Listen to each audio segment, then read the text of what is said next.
In today's class, we are going to read about process, which is in Unit 13 of Meaning into Words of grade 12. And in 13.1, we are going to read the structure which starts from when. Join the following remarks using when. And let me talk about the structures. सबैभन्दा पहिला चाहिँ म स्ट्रक्चरको कुरा गर्छु. Structure के use हुन्छ यसमा 13.1 को लागि चाहिँ दुईवटा स्ट्रक्चर बेसिकली युज हुने गर्छ. Basically, we can use the two structures which I have written here on the board.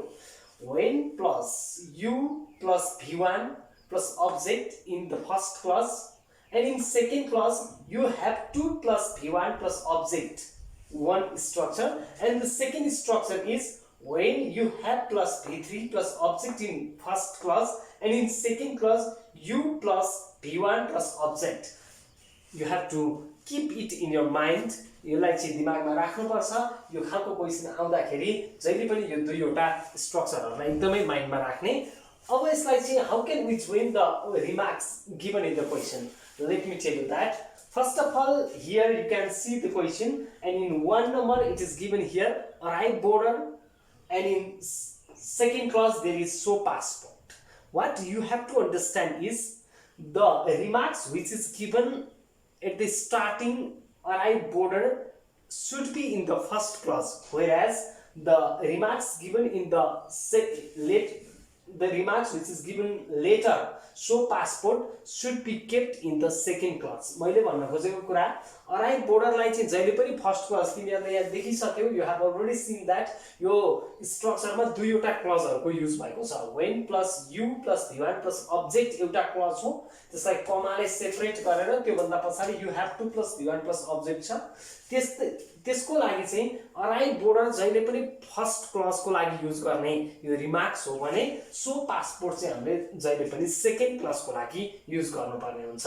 So let me do it using the first structure, and it will be like this. You have to start your sentence using when,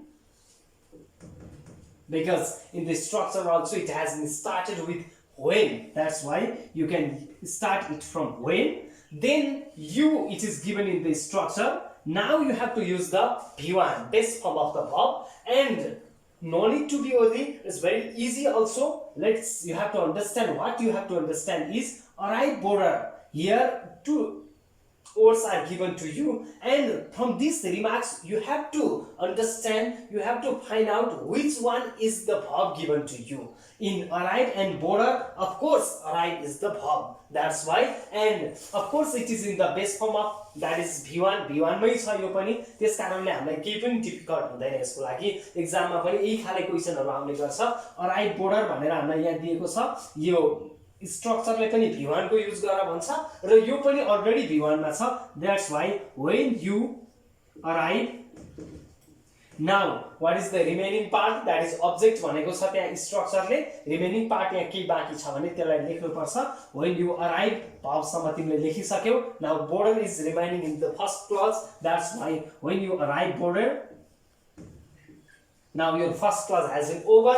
Let's give comma here. Then you can start from you have to, which is given in your sentence, or which is given in your structure. हाम्रो स्ट्रक्चरमै दिए अनुसार you have to like as it is हामीले सार्ने गर्छौं. त्यो भन्दा पछि पनि यसमा हाम्रो स्ट्रक्चरले v1 plus object भन्छ. what is the v1 in the second clause? अर्को क्लजको इन्फर्मेसनमा v1 के छ? show छ. त्यसकारणले यसलाई as it is राख्न सक्छौ. मैले अघि नै भनिसके यो बेस फर्ममै v1 मै दिएको छ. that's why it will be easier for you also. सबैको लागि यो सजिलो हुन्छ. when you arrive border you have to show, that is v1 सम्मको पार्ट सिद्धियो. अब अब्जेक्ट भनेको चाहिँ यसले, एन्ड रिमेनिङ पनि हाम्रो पासपोर्ट बाँकी छ. ती रिमेनिङलाई एज इट इज सार्दियौ भनेपछि फर्स्ट स्ट्रक्चर युज गरेर हामी यसरी सेन्टेन्सको फर्मेसन गर्ने गर्छौं using when. when is a relative pronoun. यो चाहिँ रिलेटिभ प्रोनाउन हो. यसले दुईवटा क्लजहरुलाई एक आपसमा जोड्ने काम गर्छ. when you arrive border you have to show passport. arrive border and show passport is the given information to you.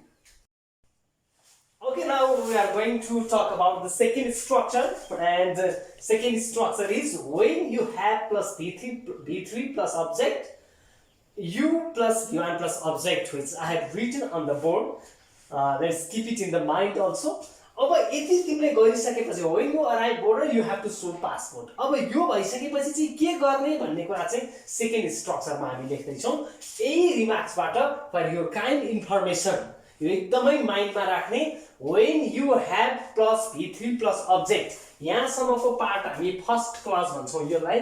अब u plus v1 plus object यसमा पनि सेकेन्ड क्लज हो. Here what you have to understand is in the first clause you have to keep the information which was in the second clause of first sentence. हाम्रो first sentence चाहिँ when you arrive border you have to show passport भन्ने हामीले first sentence गरिसकेका छौं. अब त्यही सेन्टेन्सको इन्फर्मेसनको आधारमा चाहिँ सेकेन्ड सेन्टेन्सको क्रिएसन हुने गर्छ जहिले पनि. सो यसको लागि चाहिँ first clause when you have plus v3 plus object को लागि हामीलाई फर्स्ट सेन्टेन्सको सेकेन्ड क्लजमा दिएको इन्फर्मेसनलाई चाहिँ हामीले त्यहाँ राख्नु पर्ने हुन्छ. Let me to eat. It also starts from when. Let's look at here. It starts from when. After that followed by you. Now have plus v3. The structure has been slightly changed. पहिलो स्ट्रक्चरमा हामीले v1 लाई मात्र use गरेका थियौं भने अब have plus v3 or has have plus v3 that is the present perfect tense को use हुने गर्छ यसमा फर्स्ट स्ट्रक्चर को लागि. when you always takes have, that's why when you have. now no need to be worried. the information अघि सिकिसक्यो अब के राख्ने होला भन्ने कुरामा तिमीहरुले चाहिँ टेन्सन मान्नु पर्दैन. मैले अघि नै पनि भनिसके. once again I am going to repeat the same information which was given in the first sentence. First sentence को सेकेन्ड क्लजमा जुन इन्फर्मेसन दिएको छ त्यही इन्फर्मेसनलाई चाहिँ हामीले यसको फर्स्ट क्लजमा राख्ने गर्छौं. when you have. after that when you have we have finished. now v3 plus object is remaining. so let me tell you or let me ask you guys, can you tell me what is the verb given in the second clause of first sentence? first sentence को second clause मा कुन verb दिएको छ? you have to show passport. Of course, you're right. So is the verb. That's why let's use the third form of so. So को third form लाई चाहिँ हामीले यहाँ use गर्नुपर्ने हुन्छ. So what is the third form of so? Can you tell me? Any one of you? That is so is v1, showed is v2, then shown is v3. So v3 form हामीले when you have SHOWN shown लाई चाहिँ use गर्ने पर्ने हुन्छ. So अब v3 use गरिसकेपछि त्यसमा पनि बाँकी के छ? नाउ त्यसमा पनि बाँकी अब्जेक्ट छ. अब्जेक्ट हाम्रो यहाँनेरि आएर पासपोर्ट चाहिँ रिमेनिङ छ. यसलाई हामी अब्जेक्ट भन्छौं. Now our first class has been over भनेपछि when you have shown passport. अब यसको लागि चाहिँ अब यो भन्दा पछाडीको सेकेन्ड क्लासको लागि अझ हाम्रो चाहिँ वर्क सिद्धिएको छैन. हामीले फर्स्ट क्लास मात्रै ओभर गर्यौं. when you have v3 plus object has been over but still u plus v1 plus object is remaining here. so अब यो रिमेनिङ पार्टको लागि चाहिँ इन्फर्मेसन कहाँबाट ल्याउने त?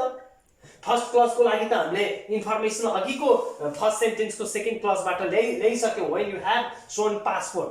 अब यो भन्दा पछाडी चाहिँ you have to use your mind. you have to use your creativity. so यो स्ट्रक्चरमा मिल्ने गरी लजिकल हुने गरी एउटा पार्टलाई एड गर्नुपर्ने हुन्छ तिमीहरुले. सो यदि तिमीले पासपोर्ट बोर्डरमा आएर पासपोर्ट देखायौ भने अब तिमी के गर्न सक्छौ त? Can you tell me, any one of you, when you shown your passport on the border, so what you can do? Of course, you are right. That is, you can cross the border. अब के गर्न सक्छौ हामी? border cross गर्न जान सक्छौ. Passport भएपछि you are eligible to cross the border. So let's keep that in the second clause. Now you are eligible. That's why can लाई युज गर्न पनि सक्छौ हामी. can plus v1. मैले यहाँ v1 मात्रै लेखेको छु. त्यसमा कन्फ्युज नहुने. सबै ठाउँमा can plus v1 युज हुँदैन. त्यसकारणले मैले v1 मात्रै लेखे यहाँनेरि. तर यो सेन्टेन्सको लागि चाहिँ can लाई युज गर्न पनि सक्छौ हामी. so when you have shown passport you can cross. v1 को युज गर्नु भनेको छ. so cross is the best form of the verb. त्यसलाई हामी v1 भन्छौं. so you can cross. now object is the border. like this the second structure. यसरी चाहिँ second structure को use गर्न सक्छौ हामी. is it clear all of you? okay.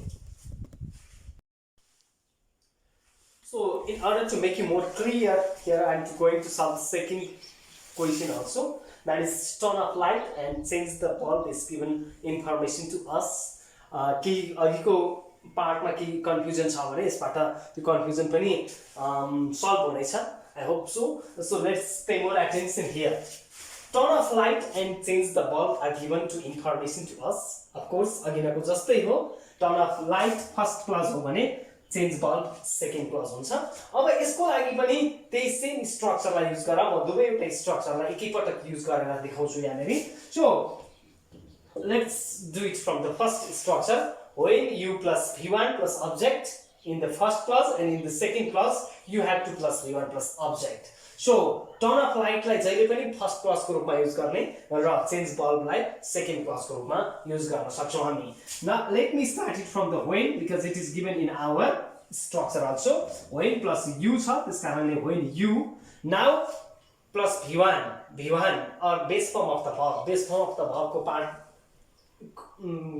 part छ अब चाहिँ. So turn off light मा let's tell me which one is the base form of the verb. v1 चाहिँ के हो त अब यसमा. Turn off र light दुईवटा इन्फर्मेसन हामीलाई दिएको छ. Turn off, of course turn off is the base form of the verb. यही हो v1. यसको past tense मा दिएको छैन, यो base form मै v1 मै दिएको छ. That's why structure ले पनि v1 नै भनेको छ. As it is you can copy it when you turn off. Now remaining part मा object को टर्न छ. So object यसमा remaining part के छ त light छ. When you turn off light.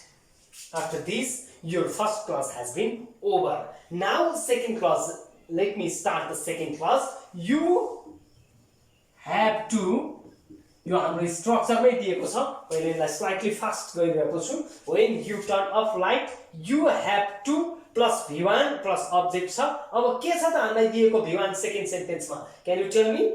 Of course त्यसमा दिएको चेन्ज चाहिँ v1 हो किनभने यसले चाहिँ एक्सन बुझाउँछ, यसले काम भएको बुझाउँछ. जुन एक्सन वर्डलाई चाहिँ हामी यहाँ verb भन्ने गर्छौं र त्यही verb को बेस फर्म वा v1 लाई चाहिँ हामीले युज गर्नुपर्छ. लकी बिकज यहाँ क्वेशनमै हामीलाई v1 दिएको छ. त्यसकारणले you have to change and object is bulb. So when you turn off light you have to change bulb is the first sentence. हामीले first sentence लाई यहाँ int गरिसक्यौ भने अब second sentence let's see the structure. As you can copy the structure also. When you have plus v3 plus object, u plus v1 plus object is the second structure. यो चाहिँ second structure हो. First class मा when you have plus v3 plus object को use हुन्छ भने second class मा चाहिँ u plus v1 plus object को हामी युज गर्ने गर्छौं. सो अब यसको लागि पनि हामीले starting we can start it from when because it is given in our structure. When you have now v3. अघि मैले भनेको कुरालाई let's keep or bring it in your mind guys, all of you. यसलाई अघिको कुरालाई फेरि refresh गर्न एकपटक सम्झ. अब यो फर्स्ट क्लासमा हामी कुन इन्फर्मेसन राख्नु पर्छ त? जहिले पनि the information which was given in the first sentence को सेकेन्ड क्लासमा दिएको जुन इन्फर्मेसन हो त्यो इन्फर्मेसनलाई हामी यहाँ राख्ने गर्छौं. सो सेकेन्ड क्लासमा के इन्फर्मेसन छ? you have to change the bulb भन्ने छ. you have to change the bulb भन्ने चाहिँ हामीलाई यो इन्फर्मेसन दिएको छ. as given in the structure. when you have, we have already written here. अब त्यो भन्दा पछाडी v3 को टर्न छ. So guys tell me in the second clause which is the main verb. main verb चाहिँ कुन हो त यसमा? Of course you have to change भन्नाले चाहिँ कुनै एक्सनलाई इन्डिकेट गर्ने गर्छ. That's why change is the main verb given in this sentence. So when you have change, can I write change here? No, I can't write change. Of course you are right because v3 भनेको छ. त्यसकारणले मैले के लेख्नु पर्यो त? Third form लेख्नु पर्छ. Changed is the third form of change. So when you have changed, what is remaining? Bulb. Bulb तिमीले चेन्ज गरिसकेपछि नर्मली मलाई भन त के गर्न सक्छौ अब तिमी? अघि तिमीले बल्ब चेन्ज गर्नको लागि लाइट टर्न अफ गर्यौ. अब चाहिँ के गर्न सक्छौ त जब तिमीले बल्ब चेन्ज गरिसक्यौ? Now you have changed the bulb. What can you do now?